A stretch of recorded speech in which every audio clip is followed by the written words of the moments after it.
Mm-hmm. Right.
Welcome to Pound for Pound ATL, arguably the best place to get facts and opinions on your Atlanta Falcons.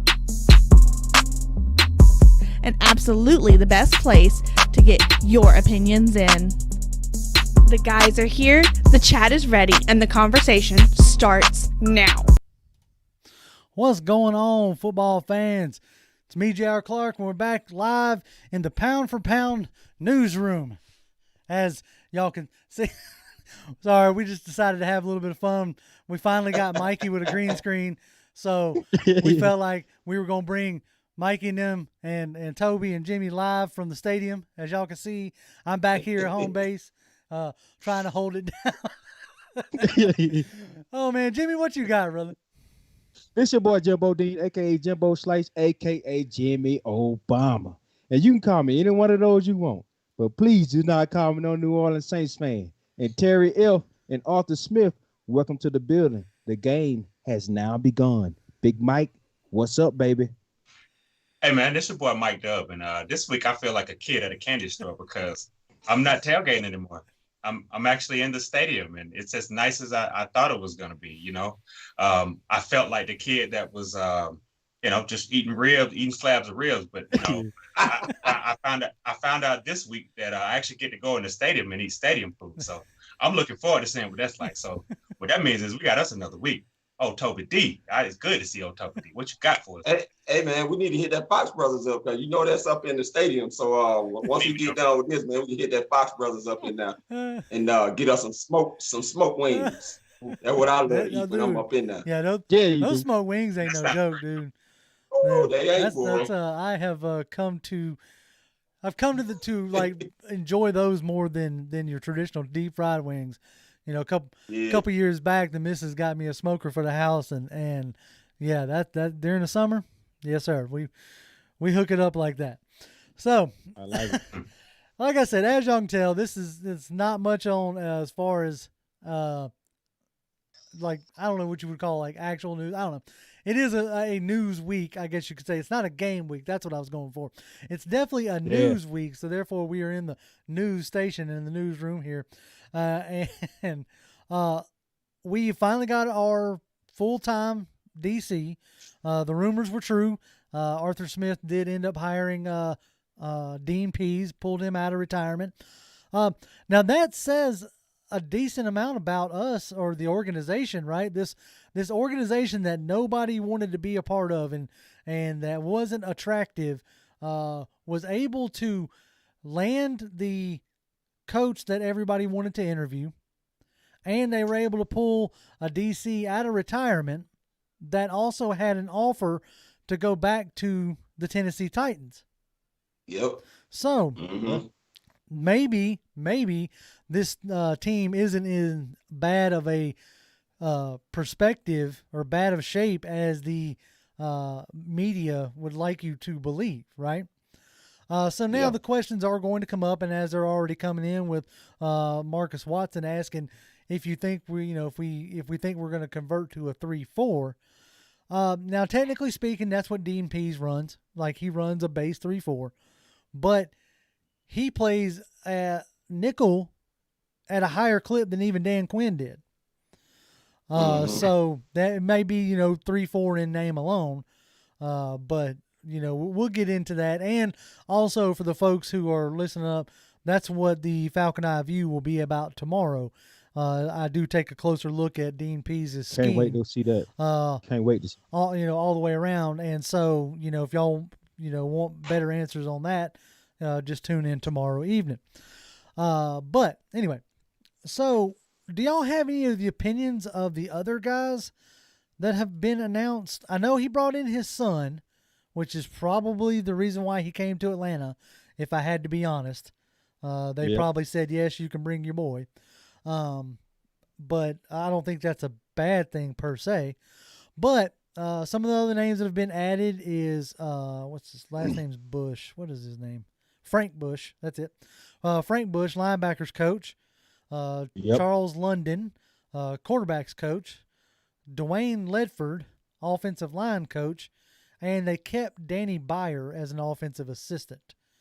Along with Dave Ragone as, is it Ragone or Ragone?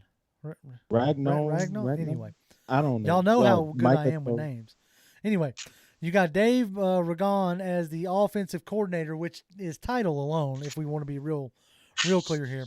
And then we have Marquise Williams as special teams coordinator. So that rounds out the vast majority of the coaches. So do y'all have any initial feelings on the guys that were hired? Toby? I think Dave Ragone showing that he's in love with Matt Ryan. He made it a little bit more noticeable than Arthur Smith. Arthur Smith kept the poker face when talking about Matt Ryan, but Dave Ragone made it very obvious today that he's looking forward to working with Matt Ryan for however long that is. So I'm definitely looking forward to see what he can bring to the table as far as, getting all the information together for Arthur Smith and bringing it all to the table and putting the game plan together, because he will be a very important factor in that game plan on Sundays, Thursdays, or Mondays, whenever we play. Mm-hmm. Yeah. Mike? And I think this week is a little bit of an eyeball. I think I'll go Frank Bush, linebackers coach, because I think that, we noticed last year that linebacker was a position of strength. And not only was linebacker a position of strength for the Falcons, I would say where we got Frank Bush from, the Chicago Bears, he was able to make that also a position of strength for the Bears as well, right? So I think that, the work that he's done with Roquan Smith, Trevathan, good linebackers already. But I think that one thing about there are certain roles and positions that you take for team that kind of have a historical meaning. And I would say if you're like a linebackers coach for a storied franchise for the Bears, one thing you can always say about the Chicago Bears is even when their teams were horrible, they always seem to have good linebacker play. So I think if we're able to take a guy like that, bring him over, continue to utilize our linebackers in different ways, right? Because I think that I really want a good coach to continue to grow for Aluakon to be the pro that I think he can be. I don't want Aluakon to take any regressive steps next year, because I really think that, if he continues his play like he had this past year, who knows what his ceiling could be. So it's just important that, it's those details. Right. So it's not a flashy pick, not a sexy pick, but a guy that I think will continue to stabilize a position of strength. And we don't really have to worry about linebacker this year. We got a lot of holes this year, but I wouldn't say that linebacker is our the longest pole in the tent, like a better word. What you got, Jimbo? Well, we recently hired John Hope as a secondary coach, and that's where I'm at. That is exactly where I'm at. He's been the Maryland defensive coordinator for a while over there, and actually didn't do that bad of a job. He was the Bucs defensive back coach from 2016 to 2018, which I thought was he did a okay job. He really didn't do that good down there, but he played for the Bears in 1978. But the thing is, what I wanted to point out with John Holt as a defensive coordinator, defensive back coach, is he produced the likes of Peanut Tillman, and we all know that was a outstanding cornerback in the NFL for a while there, and he went to 2 back-to-back Pro Bowls, and not to mention the other corner who really didn't get that much of a talk on the other side was Tim Jennings, who also went to the Pro Bowl with Peanut Tillman the same year that John Holt was the defensive back coach over there. And y'all know I'm a secondary guy, so you know I was going to dig in on it. Yeah. And I put out I put out a tweet, and JR, you was on that tweet, and you liked that tweet where he was coaching over there at Maryland, and he was getting them back to the basics and to the fundamental part of the game when it comes to the secondary, which I think is John Holt was. Played for the Bears in 1980. Been in the league, it started with the Texans in 2002. It goes on and on about this coach. And I think this is what we needed. We needed an old school defensive back coach that's going to make you do the old school stuff to be good. And Joe Wick Jr., you learn from some people, but you didn't do what you supposed to be did, obviously. But and another thing that stood out about John Holtz, he worked under Lovie Smith. Okay. Right? So this is beautiful, right? This is just what we want. So hopefully, and he better know that pound for pound ATL finna be watching him when we watching you. So this is my guy. I hope we can get this thing rolling. But look like Dan Pease is going old school from top to bottom and bringing back fundamentals over there at the Atlanta Falcons organization, man. And I like it too. I like it. Yeah. That was an interesting thing that I noticed when these coaching hires were coming in. Is it seems like, as has been the trend with these young head coaches that don't have the necessary experience, you're surrounding them with experience. You're surrounding them with guys like Dean Pease. You're surrounding them with guys like Frank Bush that was an assistant head coach up in the Jets, and who also finished the season up there for as the defensive coordinator when they got rid of Greg Williams. So yeah, you're now, but also you're sprinkling them in with some guys who may have some fresh ideas, like the Dave Ragone. He's been QB coach or what have you. So now he gets a little bit of a title bump, and it's probably bringing some potentially fresh ideas. But I mean, Arthur Smith said right out the gate that he didn't want yes men on his, his staff. And so that was a, interesting to see that you're bringing in, like you said, Jamie, some old school guys that aren't going to be yes men to, I mean, can you think that Dean Pease is going to really kowtow at 70-something years old? Have you never met a 70-year-old man who is going to listen to a 38-year-old guy and not tell him what he thinks? Right. Like, right. just the experience alone is going to be like, no, look, I get it. I know you're my boss and all, but da-da-da-da-da-da-da, Yeah. And actually, it's funny you bring that up, because it reminds me, I always like a good father-son coaching combo. It almost, it makes me think of the Shanahans, the Kiffins, with Lane and Monty, those type of guys. So you're right. So I would say that if you look at who the thermostat is in the Dan Pease, I would believe it's his son, because, let's be honest, Dan Pease, he's a little grumpy, just naturally. So I think having his son kind of as one, being able to work with his dad, because his son said, wait a minute, my dad is going to coach for the Atlanta Falcons. He quit his job as the high school coach of some team. He said, no, I'm going with that. It was Findlay High School. And in that piece that I would, because I obviously had to do some, research on Dean Pease for doing that video for tomorrow, because I'm going to go ahead and admit it to y'all people. I don't follow and research every single coordinator that's in this league. And for those of y'all that do, more power to you. So I wanted to do some, reading on Dean Pease, and that's what I did. And come to find out, Dean Pease also coached at Findlay as a head coach. So there's definitely some like string pulling going on there, Like there's an old saying, it's not about as much as what you know as who you know, and definitely Dean Pease' boy feels like a who you know type situation, but it could easily be a thing where, like you said, it could be the barometer. He could be the Pease translator. You know what I'm saying? Like Grumpy Pease over there yelling at some kid straight out of college, and Boy Pease comes up and says, "Look, what he's really trying to tell you is da da da da da da." You know what I'm saying? Like he's gonna put it in modern day terms. And I say this. I'll go ahead and give the first bold take of the show, where I say that I really hope Dan Pease has looked at this Falcons defense secondary. And he said, because that's where you start. You look at certain secondaries and you start to look at your age and say, man, I'm like 71 years old. Do I really want to coach up this secondary? Do I really want to spend time with these guys with the same technique over and over again? John Holtz is 64 years old now.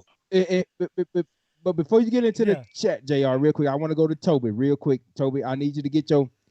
I read your tweet. Now, over there, Pound ATL fans, for y'all don't know over there, we like to stay a little distance, but we like to stay close at the same time. That way we can get 100% like facts or opinions on what we think about certain things before we do this live show. So, Toby, I seen you put out that. No. Actually, that was JR that put out that Green Bay tweet about a new coach coming in, didn't take that long. Then all of a sudden, not all of a sudden, they still continue with their winning ways. Can you elaborate on that for me just a little bit? Because I'm on the same page as you, and I'm sure the rest of Pound ATL is too. But elaborate on that for me a little bit. I guess you could say I got into my feels a little bit on Twitter. As for the last 2 weeks, I've been seeing people, pretty much like writing this team off. And I understand the concept. I understand why you would say that, this team is further from a Super Bowl than it is to a Super Bowl. I get that, right? But I went back and looked at Green Bay the last 3 years up before LaFleur took over.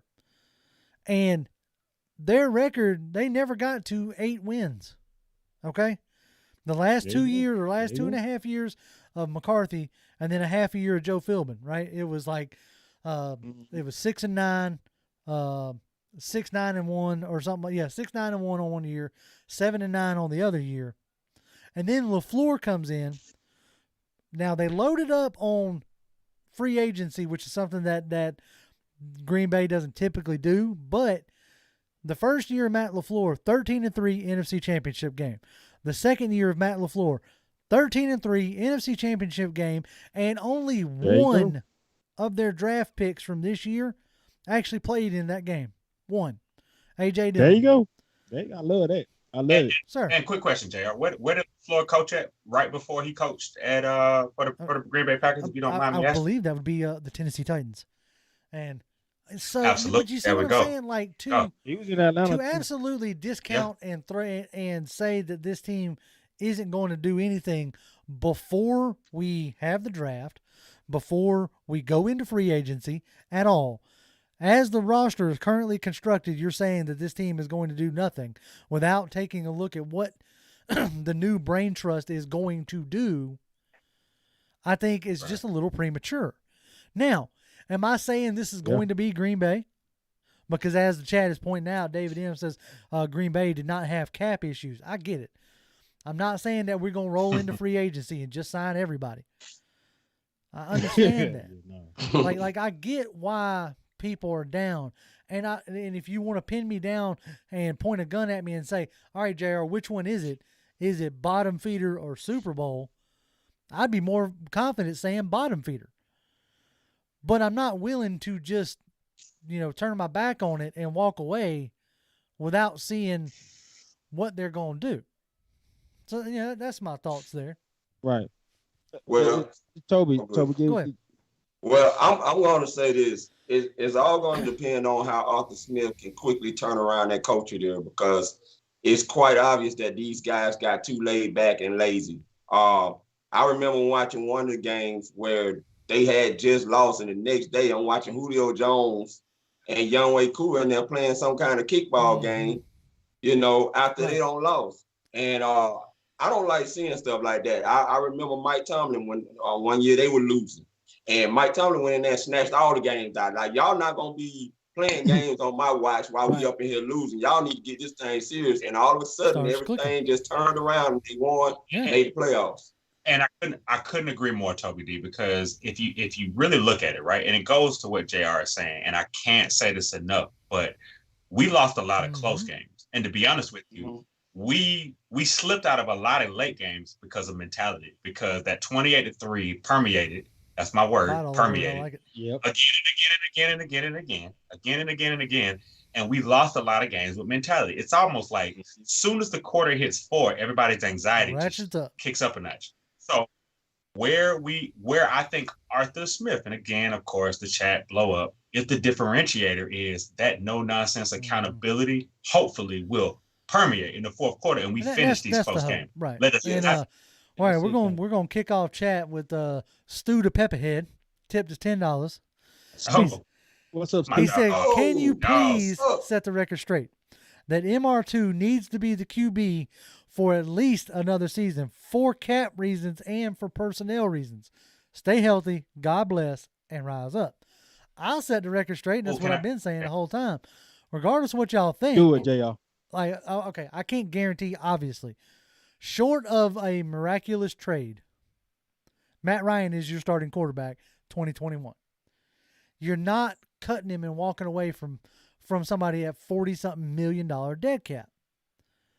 And if you don't feel like you're going to trade him, then you're going to keep him, and it's something we're going to get into.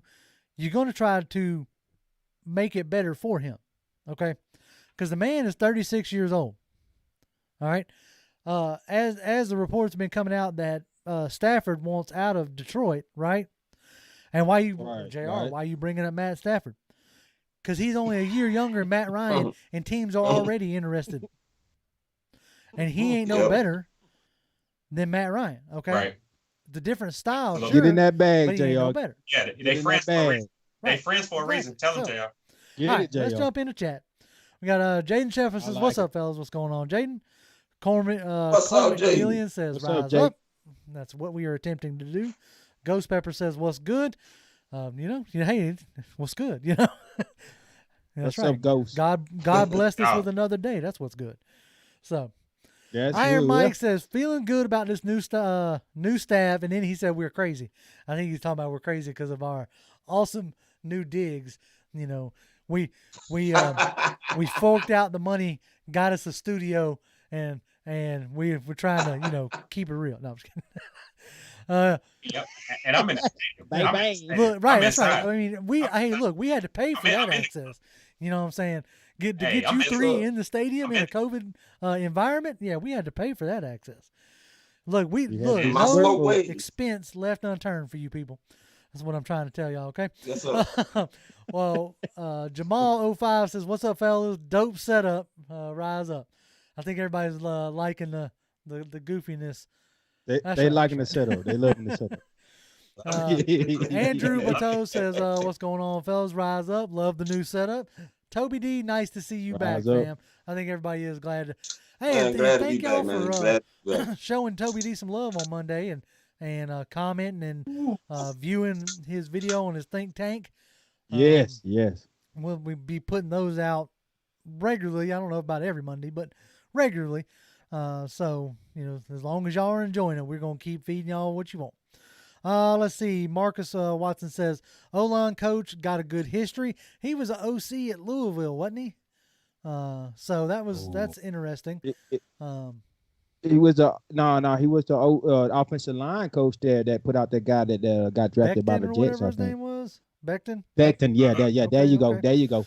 Speed Falcon says he wants Dave Ragnow, wants Matt Ryan as QB. We should have made him a head coach. Then he said he was kidding. But hey, right. But Speed Falcon also said we got to draft Micah Parsons, which is an interesting thought there because here we go. In my research, and it's something I bring up tomorrow in tomorrow's video, I won't go. I ain't gonna stay on it too long, but linebacker play is very important to Mr. Dean Pease. And it would not surprise me if we went with a guy like a Micah Parsons, especially if we trade back. But anyway, Brandon Levy says, I think this team would be competitive with better coaching. Honestly, getting Quinn out was 4 wins with his mediocre staff. That's going to be the interesting thing. We're really going to see how much of it was coaching, right? Like, we're going to put that to bed. Yeah. That will be answered. Marcus Watson also says Wade Phillips with the Rams, they went with a Super Bowl. Young offensive head coach anchored with a proven old school DC. And I think that's, that was, of course, something that that's was a nice comparison. Nice. I thought about as well. David M says, are you guys trying to talk yourselves into a playoff berth? I ain't trying to talk myself into a playoff berth. I'm really not. No. Whoa. Jimbo, go ahead. Go ahead, Jimbo. That sounds like a troll right there. We ain't trying to talk ourselves into nothing over here at Pound for Pound HL. We go by facts and then we state our opinions. If you're a Saints fan, just let us know. Anyway, no. I'm sorry. Go ahead. Go ahead, a Saints fan. First of all, man, I almost spilled my beer on when he said that. First of all, but Ghost Pepper says, go ahead, Mike. No, so let's touch on that for a second. No, we are not talking up a playoff berth, but we got to make this something clear. If you look at the margin of victories and losses, which are 2020 Atlanta Falcons, a lot of those wins, a lot of that goes into execution and mentality. And a lot of that is coaching, putting players in position. And it's the mentality when we get to the fourth quarter.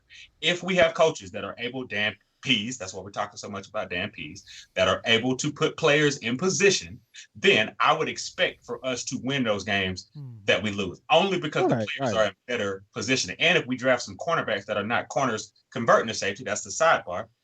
I think, again, allow this team to build, allow Arthur Smith to utilize to win, because we're not going to go in pessimistic. If so, then what we here for? Why we tuned in and what we doing this? My whole point was like what got me riled up on Twitter today was it just seemed like that y'all not even giving anybody a chance to do anything before you just writing everybody off and saying that, it's going to be at least 3 years before we're competitive. You know what it may be. I can't call it, but I'm willing to give these people a chance to see what they can do before I just, go ahead and destroy the whole thing.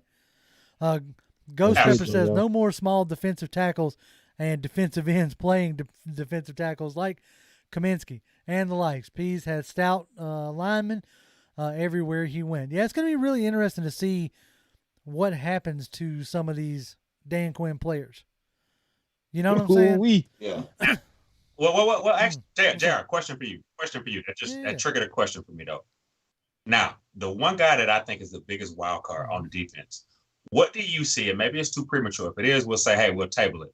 What do you see? How do you see a Dan Pease, Arthur Smith dealing with a Marlon Davidson? Because he seems like one of those type of guys. He seems like a guy that would align more with the hard coaching, kind of the what he did with Auburn, that type of stuff. So I don't know. What's your thoughts on him? That's I'm going to answer it by deflecting to Toby. And the reason why I say this is could you not see Dan Pease using Marlon Davidson a lot like Courtney Upshaw? Yes. So I know Toby has a lot more, or at least at one point in time, paid focused in on Courtney Upshaw. So that was my thoughts because Dan Pease coached Courtney Upshaw up there in Baltimore. Damn sure. Okay. And I don't need to say anymore because that's exactly where I was going. Give me five up. So I could see that type of play out of Marlon Davidson, and so Stu the Pepperhead tipped us another $5 because Stu likes us. What's up, Stu? He said that 2-1 jersey in the upper left, good vibes for 2021, prime time. That's right.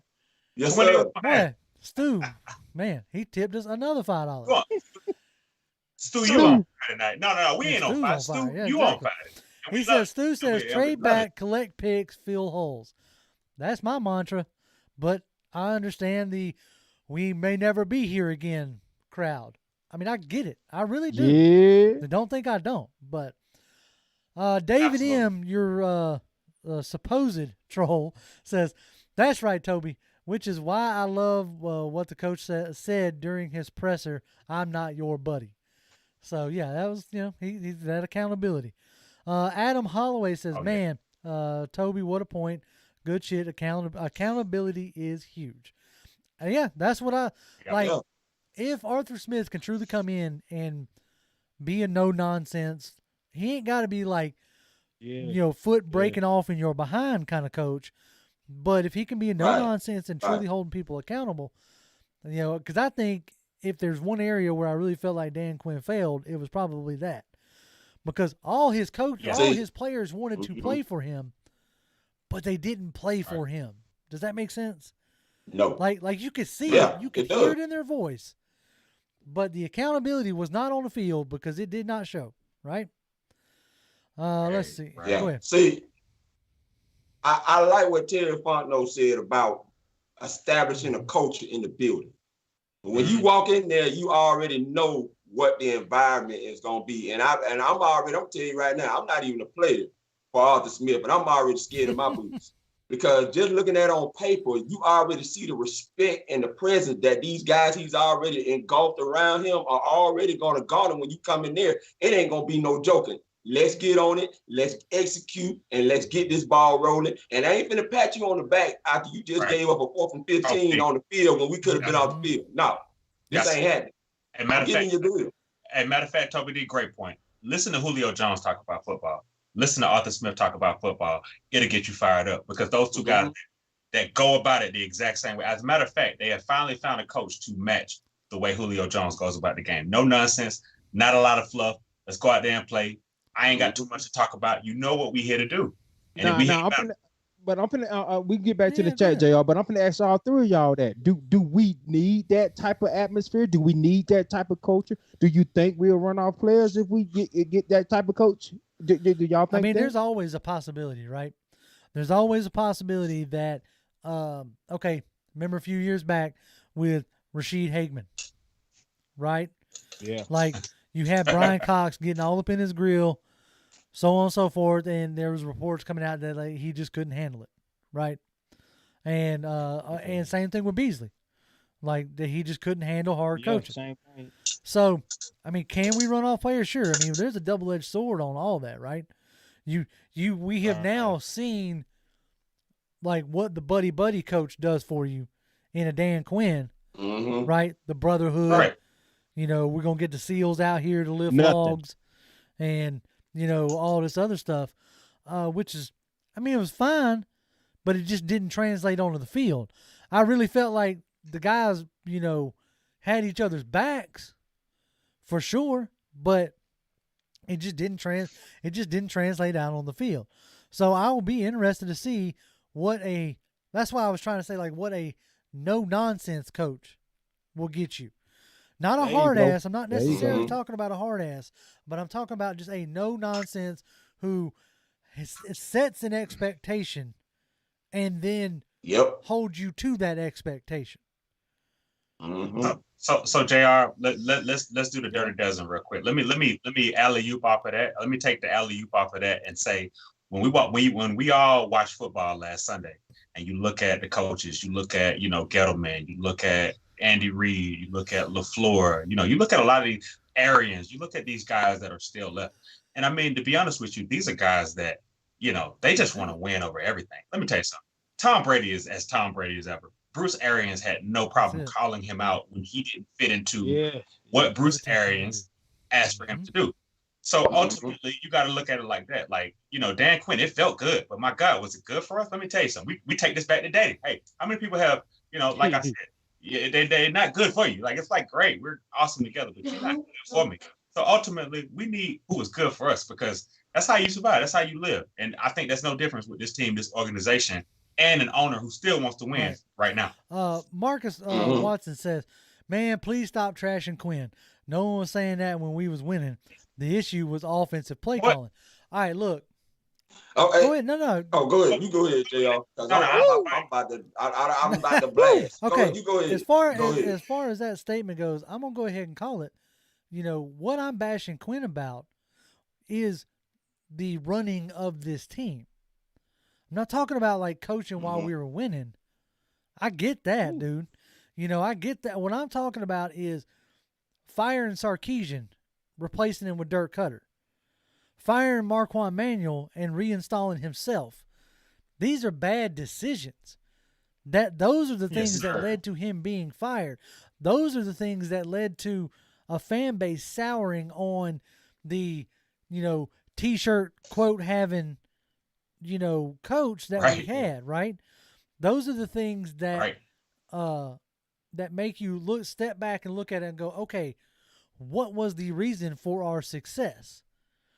And it definitely he got everybody else fired. Right. Then he got fired. It definitely wasn't the defense, which is what he was brought in to fix after Mike Smith messed up the defense. Oh, well, you know what I'm saying? Funny. So, like, as far as getting on, we're really going to see, okay? And what I mean by that is we're really going to see what Dallas's defense looks like, okay? Because he won't have Pete Carroll, and he won't have Kyle Shanahan, Steve Sarkisian bailing him out. There you go. Okay? Because when those guys left, you saw what happened. When the offense became so predictable that me sitting in my living room knew what was fixing to happen.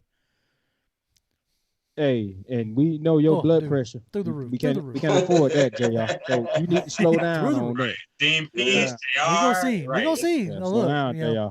Hey, Stu the Pepperhead tipped us again because Stu really likes us tonight. Stu. I'm gonna give you some money back too. Hey man, what you trying to make me? You trying to make me cry on the show? I mean, the man makes for the prize. You know what I'm saying? But I might just have to. Stu says, "How about a mock draft from the four of you in a future episode?"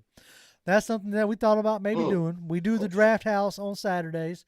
As we got through the drafting process, I thought about maybe one episode of the draft house doing, like a live mock kind of thing. Yeah. We're working on things like that, but do appreciate it, Stu. Appreciate it, Tony Wright says Arthur Smith is an offensive line coach, and he will get our O-line cranking. That's another thing that I'm really interested in. Like, if you look at Arthur Smith's background, it's O-line, baby. I know he went from O-line to tight end to offensive coordinator, but he played O-line in college, and he cut his coaching teeth in the on the O-line, right? And so I don't think he will accept bad play from a James Carpenter or subpar play from a Jake Matthews. Everybody loves to point out how bad he is, even though I don't necessarily believe it. But so I don't think he's going to accept that kind of stuff, right? I could definitely see him, spending that 4th overall pick on a hog molly, and getting that defensive or that offensive line starting to rebuild it. Go ahead, Jimbo. Go ahead. I'm about to say, because over here at Pound for Pound ATL, we watch a lot of film now. So for the chat, this is for the chat. When we spit out stuff and when we talk about stuff, we going off of film base. We also do a lot of research. We going off of facts. Like, we speak our opinions off of those facts and off the film that we watch. We ain't knocking the chat, nothing like that. It's just what we see, so we can interpret to what y'all see and maybe counteract what y'all see. I mean, and that's the so y'all don't get it twisted, y'all. I try not to come at it from a position of emotion, so to speak, because that can end up getting you in trouble, right? Yeah. Try to keep it as logical as possible, and which makes me think, like I said before, earlier on, it makes me think that Ryan will be the coach or the quarterback at least this year, because it won't be until next year until you can really move on from him without absolutely crippling him. Sir. And JR, which is why I think that it's important to bring up that, I did shout out to the Falcoholic. I got to give credit to where I see it at. The Falcoholic had an article that talked about Arthur Smith picking the Falcons because, true enough, this is another one people are going to blow up. He was impressed with Matt Ryan's decision-making. Now, we all emotionally have watched the same team for the past the Dan Quinn era, right? We've seen a lot of ups, a lot of downs, but I think sometimes when you take the emotion back and you look at the why, let's just focus on that for a second. Matt Ryan's why, right? Why does Matt Ryan make erratic throws sometimes? Is Matt Ryan running for his life most of the time? Is Matt Ryan getting hit too many times after the play? Absolutely. So those are all important points where I say that Arthur Smith, a guy with all the jobs in the world, if you put yourself in Arthur Smith's shoes, your dad's already rich. So it's not about money. Right. Right. And you have the ability to go wherever you want to go, and you pick this team. And you pick the team because, one, you like the quarterback and you like his decision-making ability, which is why, again, we take the emotion out. We start getting people upset, which is why I think we could get one of those nice Oregon hog mollies that can push people to the ground with one hand. Not true enough in college, but still. We need more guys like that. We need more guys that will give Matt Ryan a chance to make decisions. So don't bet against an old offensive line coach who says that he likes his quarterback's decision-making to give him what he needs to help him with his decision-making, and that is an offensive lineman. So let's not, just don't lose sight of that little tidbit. And I like that, Mike. Before you get back to the chat, JR, I'm moving over to Toby D again because I want to hear Toby D point on this. And I watched the think tank, which I mean, just because me and Toby D are co-host together, don't mean I can't watch the show. Now, I'm always watching y'all. So slide back into this, Toby D. Slide back into this think tank with Arthur Smith. Give me your perspective now on this thing where Forrest coming to an off-season mindset. How you feel about that, and just your thoughts on this overall conversation, what we're talking about right now. I want to hear it from you, Toby. Hell yeah. Well, I mean, like I said on the think tank, I think that he's got some similar comparison to Mike McCarthy, Mike McCarthy. Now, I'm not talking about Mike McCarthy of the last 2 years of the Packers. Both of them were graduate assistants at their respective schools.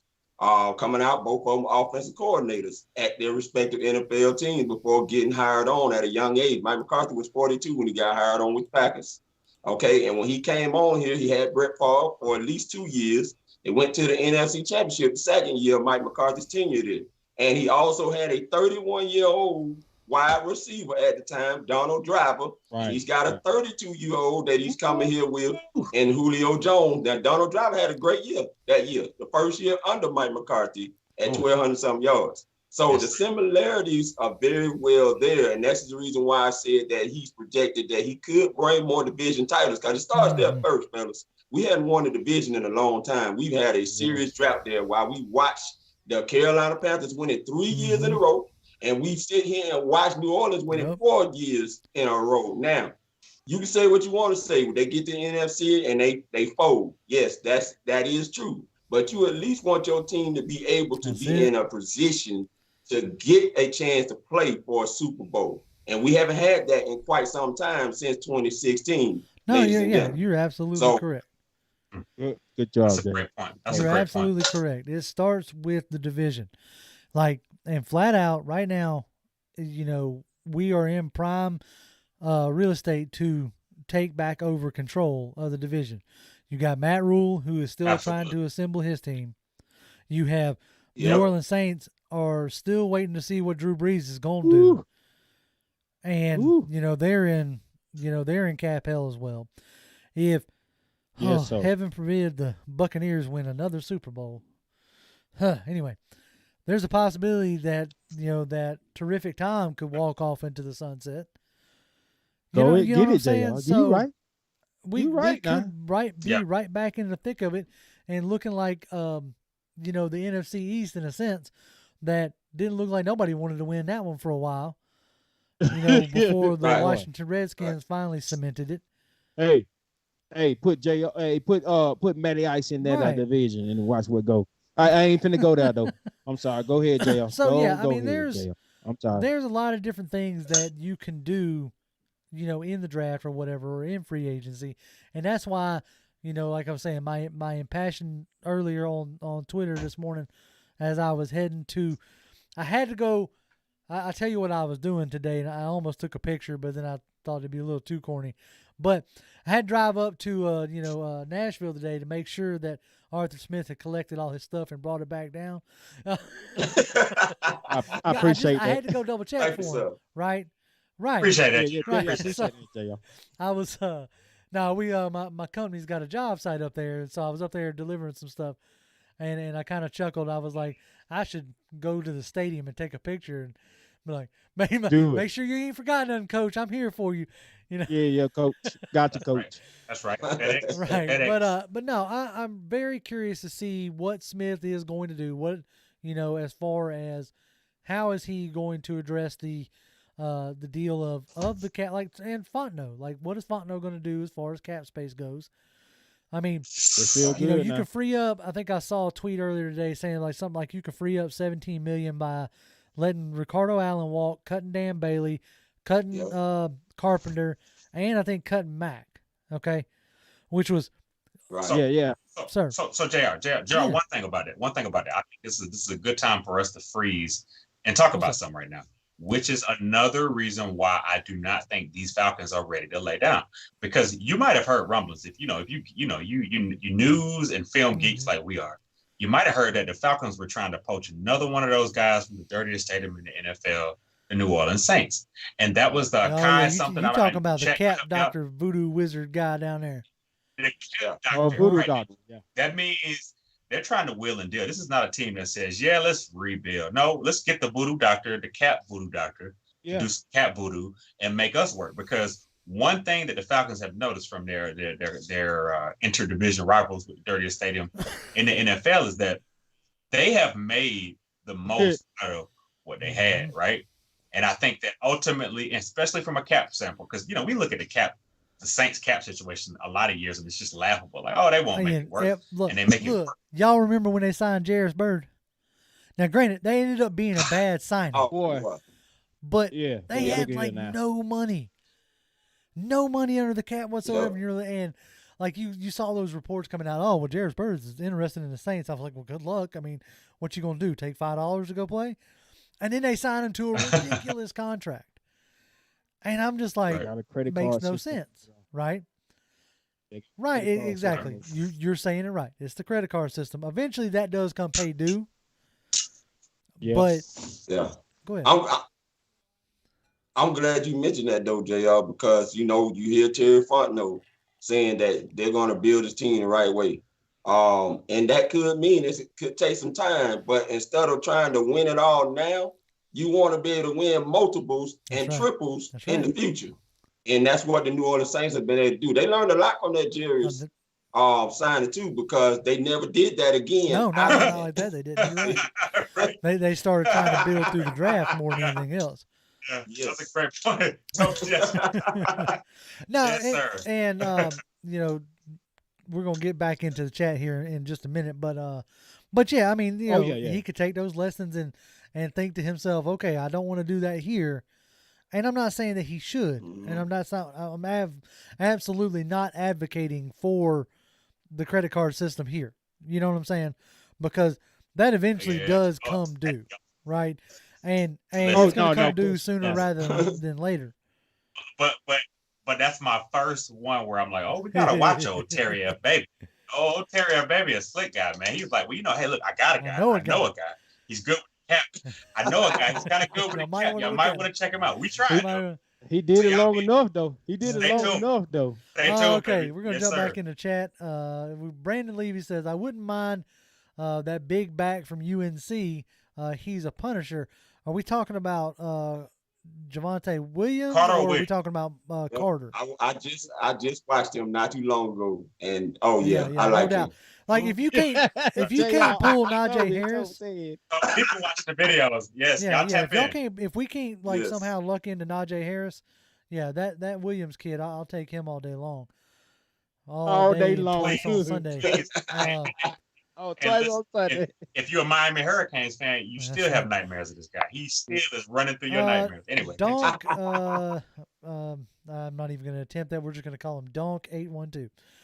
It says no draft QB for the future. We don't. He says no draft QB for the future. We don't have many more years of Ryan. I get you, but quarterbacks come out every year. I mean, I'm going to go ahead and call it. I'm going to keep pounding that table and reminding you of every failed first-round draft pick, first-round quarterback who was supposed to come in and be the next whoever. Okay. Hey, JR, stick to your gun because you've been saying that and repeating that continue. over and over. Stick to the gun, and I believe the same thing. Right. Go ahead, big dog. David M says they are not bringing in a high-price free agent, and you know this. The Saints are in huge trouble, and they're about to pay for it. We're going to see. I've been saying they're in huge trouble for every year, and they keep doing it. Ashes says, is Williams' draft stock rising high? Last I checked, he was a projected third. That's the thing. We're going to see. And look, that's an important thing that you draft heads in this chat need to remember. There's no combine this year. So the game that's happening this weekend down in Mobile, the Senior Bowl, that's the combine right now. That's the combine right now. Okay. And it's kind of like online dating right now. If you ain't in the research at the Senior Bowl right now, you're gonna be doing some online dating coming out of here. And mark my word, pound for pound, ATL, February the 1st. Remember that date. That is the date we can start interviewing all these draft picks as much as we want. And Terry Fotnenot is going to give it away on February the 1st. The first people in that first line that he started the interview, that's when we going to really get an idea of who he want to pick. Go ahead with it, JR, boy. It feels good. Y'all can get fired up again. Slim Kid 730 says Saints blew their cap, and it was in part in costing them 14 and 17. The roster always catches up. TD did a great job overall in his cap salary. Now look at the Saints; they're like $80 million. The Saints are in trouble. I'm sorry. Yeah. So TD did do a good job with the cap. Absolutely. But what? No. Hold on. TD did a good job with the cap, but what fruit did that bear? Like, it's great. Yeah, I'm a cap guru, but he did good on the cap, but he also didn't make great decisions on who he brought in. Yeah, into the cap. You know what I'm saying? Like. But he did it at the back end of his career too. Go ahead, JR. But don't let me get on about, TD. The contracts that he gave to Sam Baker, the contracts that he gave to Trufant, in a sense. Like I think we're still paying for Trufant. Good God. Like he didn't kill us in cap, but he also didn't make the greatest decisions. Jay Holland tipped us $2. We thank you there, Jay. He says, keep up the good work. Say, Jay. Well, we're going to try. As long as y'all are here and interacting, we're going to keep talking, right? That's what we do. Hey, man. Jay Holland's been a long time, too. He's been around for a while. Shout out to you. Let's see here. False Start Falcon says, we need a Brian Poole type again. False Start, I definitely need you to watch that video tomorrow because you are hitting a nail on the head.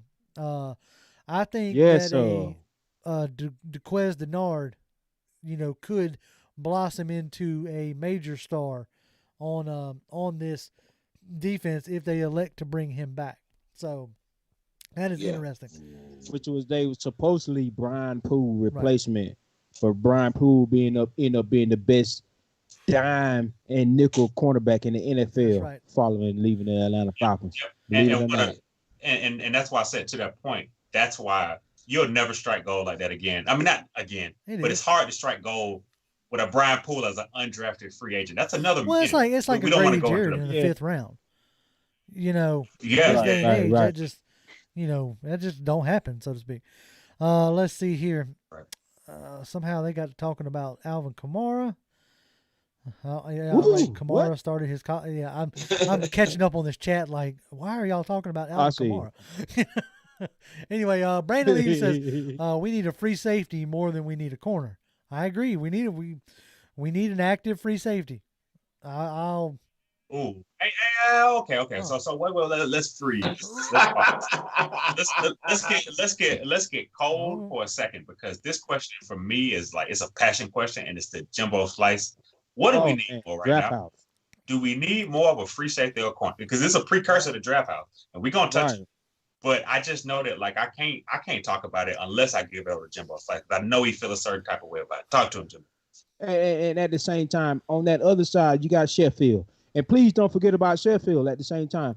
But I want a 100%, and listen to this, ATL, a true safety, not a converted safety. And this can go ahead and end this thing when we come to Draft House and JR and Toby D, y'all asking them as well. We can go ahead and end this right now.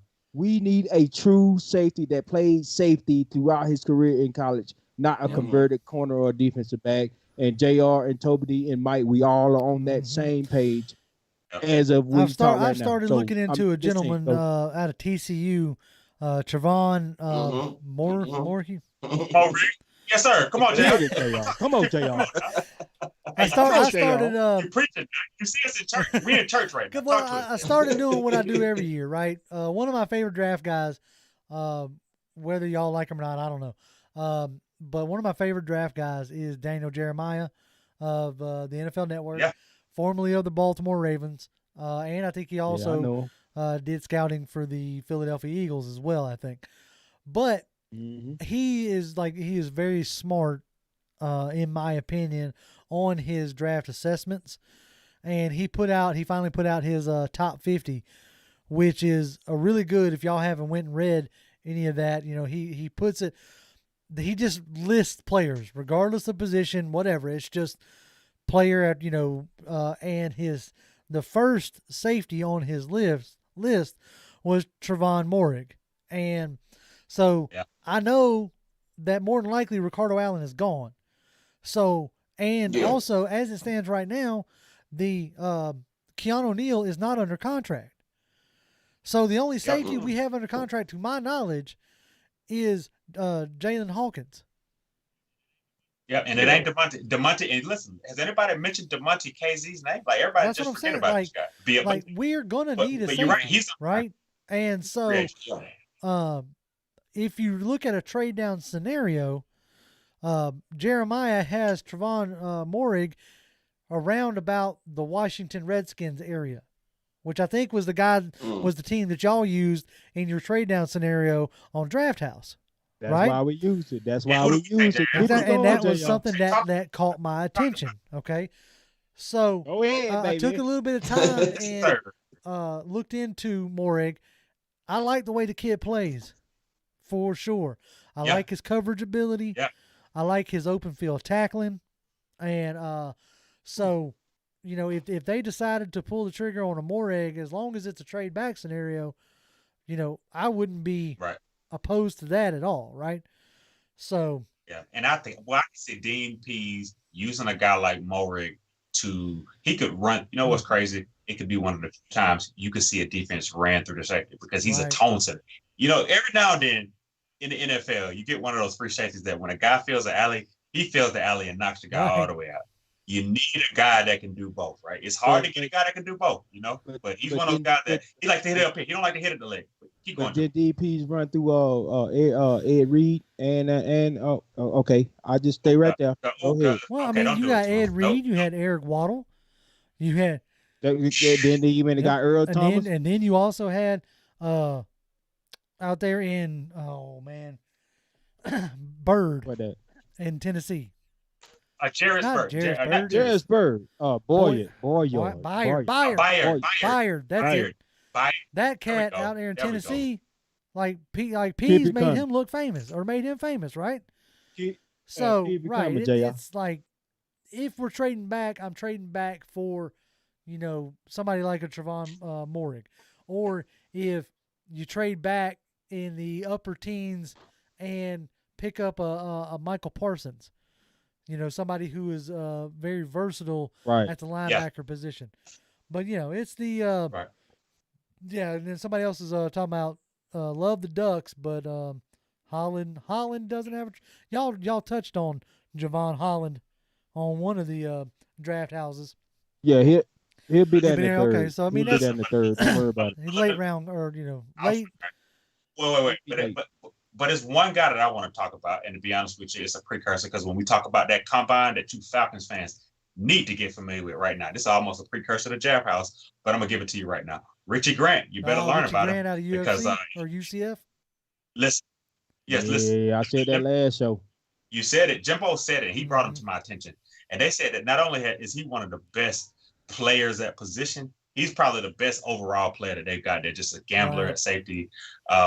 Again, a true ball hawk, plays, makes good decisions. Andre Cisco, just actually, guys, pound for pound family is a really good safety draft. We'll touch on some of these guys a little bit later, but I do think that, one, we got to nail it at the safety position, and whoever you see in that top five has got to be a starter. There's no question.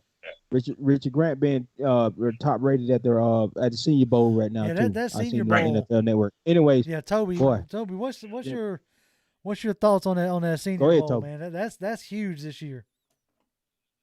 I need to hurry up and call my cable provider and go on ahead and add NFL Network. Hey, Toby, I'll see you. There you go. Don't do that. We'll take care of that right now. Yeah, because I'm over here thinking, I'm like, all right, it's played on Saturday. Somebody will have it on YouTube on Sunday. And I will. Before we move on, and I wonder, and I keep asking Toby questions. This is nothing against Mike. It's nothing against JR. Y'all know that. I love y'all boys. Right. We heard. Me and JR, we heard. Man. Hey, man, me and JR going to sit in the corner, man. Go ahead with your question. No. Because when I initially started watching the Atlanta Falcon content, the first two people I seen on YouTube was JR and Toby D. So anyway, I'm working with my guys that I done seen. Anyway, we talk about that offline, y'all. But Toby, I wanted to ask you about the tight end position, and I don't know if you don't looked into it that much when they're coming off Arthur Smith. How do you feel about Arthur Smith with this tight end position? And the chat, we're gonna get back to y'all, but I wanted to ask Toby that real quick. So of course, right now the only guy I looked at is Kyle Pitts. Right. And the only reason I saw him was because I got a sneaker for a quarterback that I think the Falcons would fit perfectly in Arthur Smith's system. And Kyle Trask. But anyway, and he won't be a fourth overall pick. But that's the only tight end I know about as far as in college right now, because I hadn't got deep into looking at it. I'm just now looking into a lot of the players you guys have mentioned on Draft House.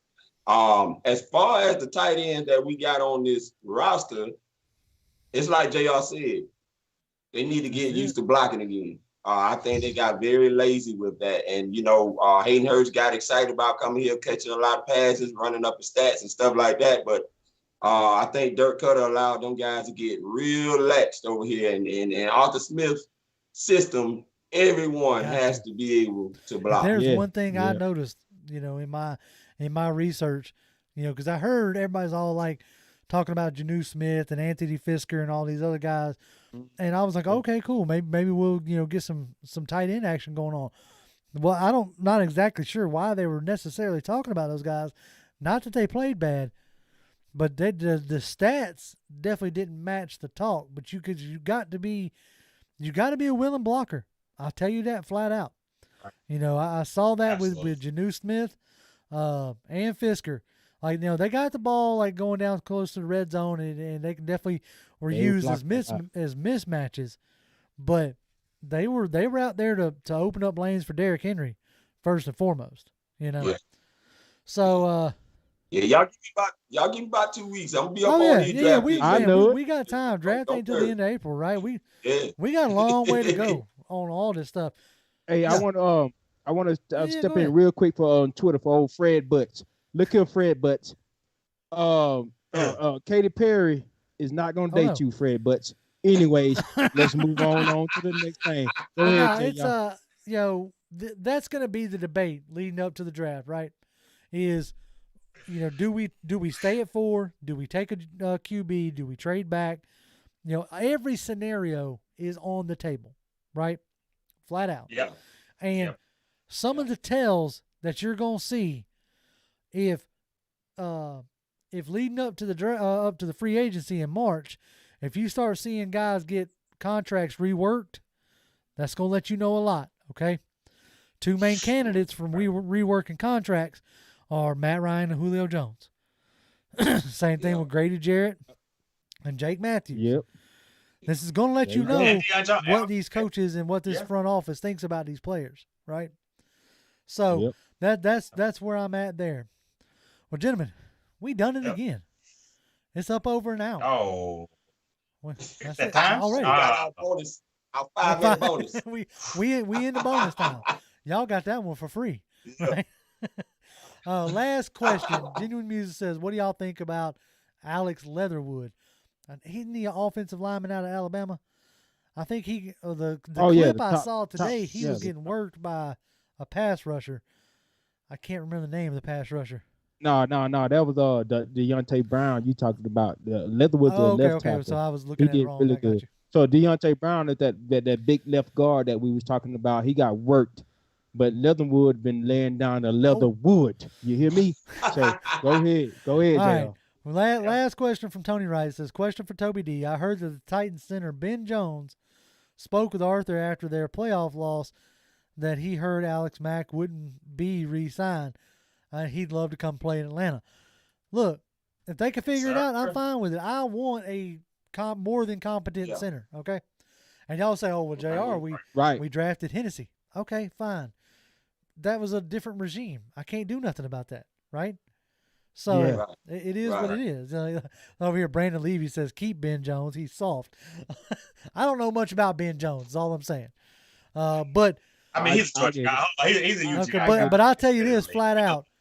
It will not surprise me one bit to have some former Tennessee players on this staff or on this roster this coming year. Yeah. Every coach does it. Every coach does it because they're trying to get their scheme implemented faster. Anyway, all right, that's it, gentlemen. Last thing I say, nope. Watch Dayton Jones, defensive lineman. I think he'd be perfect if we switch to a 3-4, having a plugger in the middle to move. Hey, Mike, we're gonna get in that. We're gonna get in that draft house now. Yeah, slow your roll. You getting fired up. I see it. Now look, as I said, I got Falcon Eye View coming out tomorrow. We got Draft House coming out on Saturday. We got potentially another think tank coming out on Monday. So we got y'all covered with as much content as y'all want. And as always, we're live now on Wednesdays at 7:30. And as long as y'all showing up and wanting to chat, we will keep talking about it. All right. Y'all can follow me on Twitter. Right. I'm at Grim1128, GRIMM1128. Toby D. Toby D, 1991. Jimma. You can catch me at Jimmy Obama, JIMMYOBAMA. Love it, y'all. Mike. Love it, Mike. Hey man, and like in it, because JR Breaking Family, it's all family. Because I'm talking to y'all like MIKE_DUB. Always love, always turned up, man. JR, man, it's too beautiful. You talk. Riseup. Y'all take care. Rise up. Holla. Love y'all.